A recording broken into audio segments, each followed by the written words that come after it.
And with down and up strokes, be the drummer and play along with the beat. Fast song or slow song, doesn't matter. And do that until the end of the song. And then when the song is over, put some chords underneath it.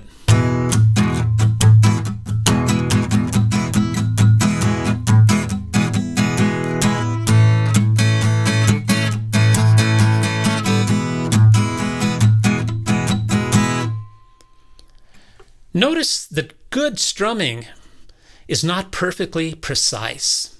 In fact, if you're too precise, it sounds boring. So if you were very, very precise, it would sound like this.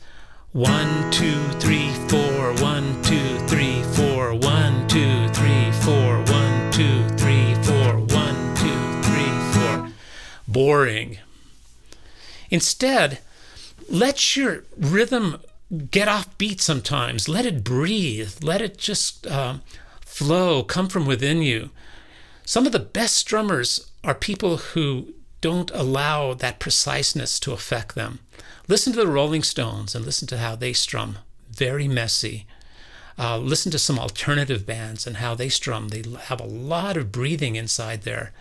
Bob Dylan takes lots of liberties with his strumming, but that's what makes their strumming so great, is that they're allowing their strumming to breathe. And so that's my advice to you, is strum unconsciously. Have fun. Don't think about it too much. Thank you for watching my video.